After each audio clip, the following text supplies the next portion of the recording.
Hi, this is Sarit Switzer, and welcome to the It Is Taught podcast, a podcast devoted to the teachings of Rabbi Shneur Zalman of Liadi as recorded in his most famous work, the Tanya. My hope for this show is to make these teachings accessible and relatable to the average person, regardless of prior Jewish education or affiliation. The episodes follow the prescribed daily study portions and are meant to serve as practical lessons in how to live your life as your true self and develop an authentic and powerful relationship with your Creator. I have personally experienced the effects the study of this work has had on me, and I'm excited to share what I can of this knowledge with you. So please join me on this journey of learning, self-growth, and connection with your source.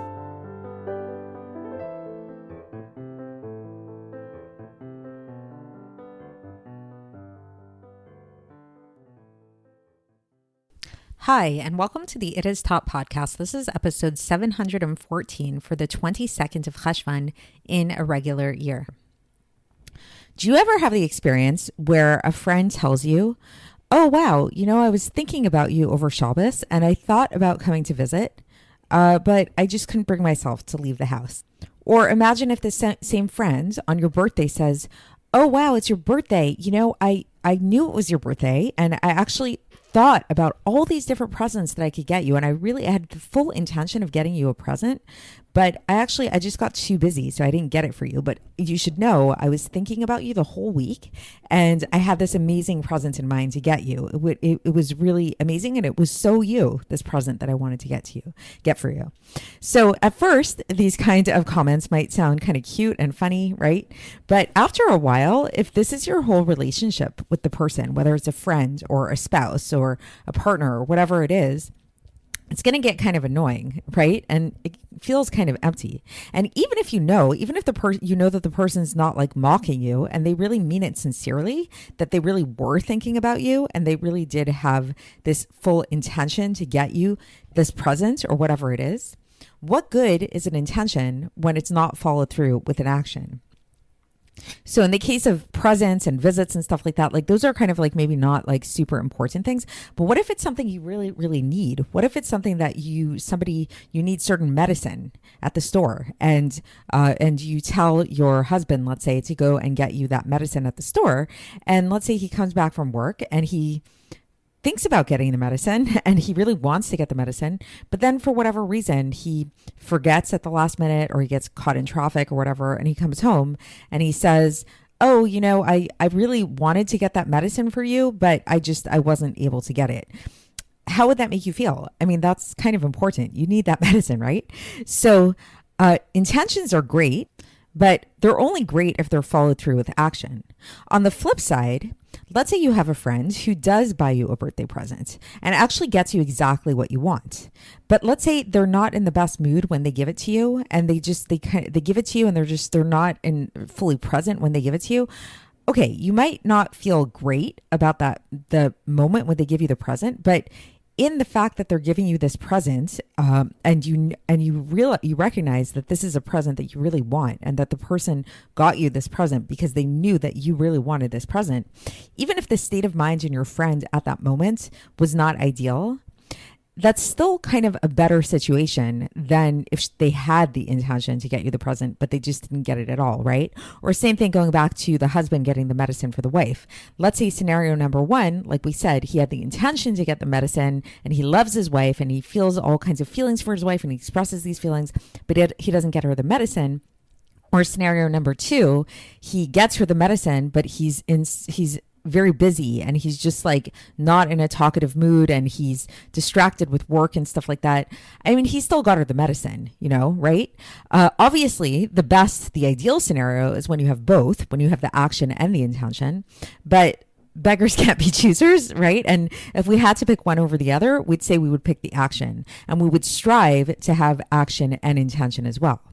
So as we'll learn in today's Tanya, the same is true in terms of our relationship with God.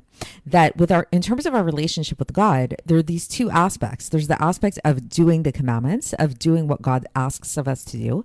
And then there's the intention behind the commandments, the feelings that we have towards God, the feelings of love and devotion, like these passionate feelings that we have towards God. There's that, but then there's the actual action of the mitzvahs, doing the mitzvahs.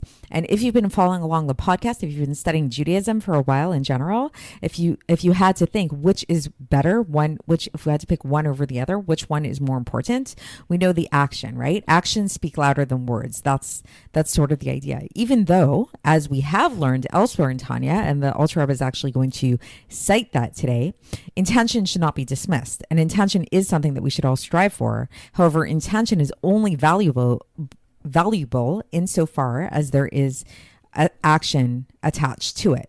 So, for example, keeping Shabbos or bringing in Shabbos. So we know the way that we bring in Shabbos is we light Shabbos candles, right? And that's what Hashem wants of us, is to light Shabbos candles at a certain time before Shabbos comes in, before sundown, right? So imagine you have one scenario where you have somebody who's rushing for Shabbos, really frantic, running around like a chicken without a head. Maybe this is most of us before Shabbos. And last second, we run to light. Are we thinking about God in that moment? Probably not. We're thinking about, we just want to get those candles. We just want to get it going. So that's not ideal, right? We want to come into Shabbos in a peaceful state of mind, in a good state of mind, relaxed, really thinking about God, having good intention of the light that the Shabbos candles are bringing into our home. However, lighting the Shabbos candles is kind of good enough. That is a stage.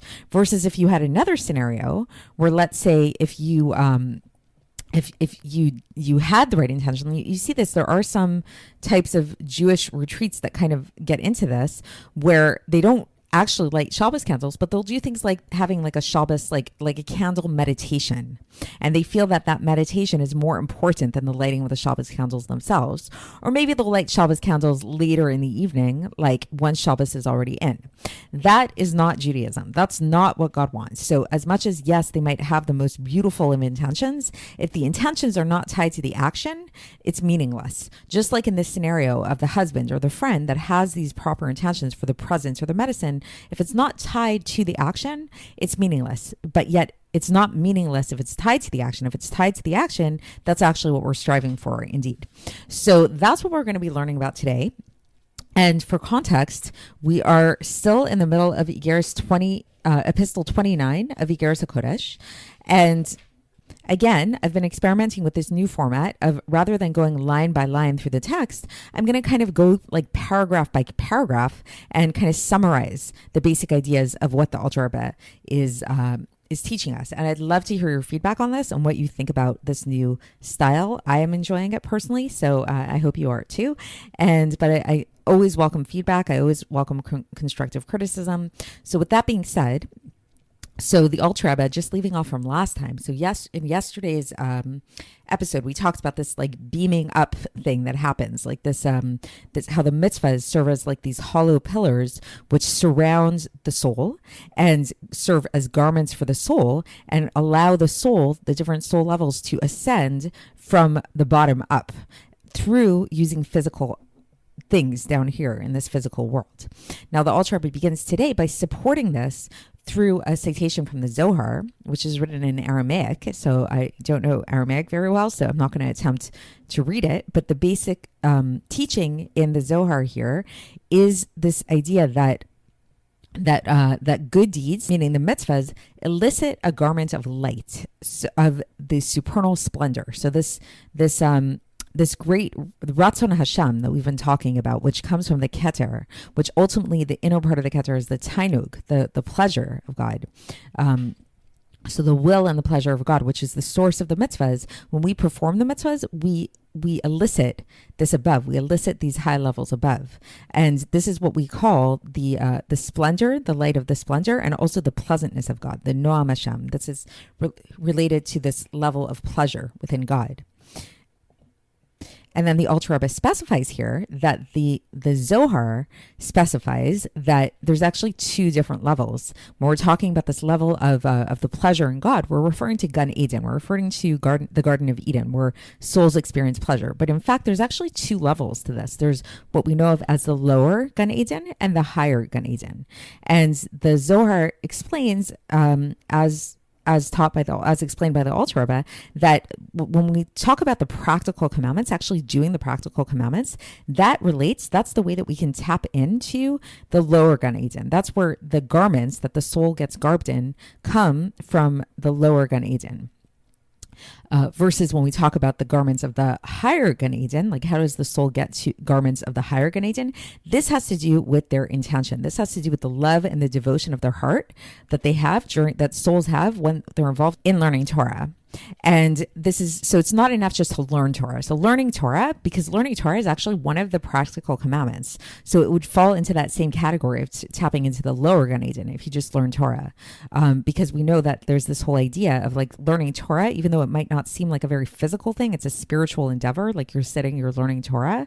But in fact, when you're learning Torah, you're moving your lips. It's like, this is why it's important. It's taught that like when you learn Torah, when you're learning like a sicha or you're learning the weekly parsha or whatever, you're really supposed to move your lips while you learn. You're not supposed to just like sit there and read it like the way that you'd read a book, because it is considered to be a practical physical commandment that does that effect of what we spoke about yesterday of tapping into the bottom, having the bottom level, like the physicality, tap into the highest level.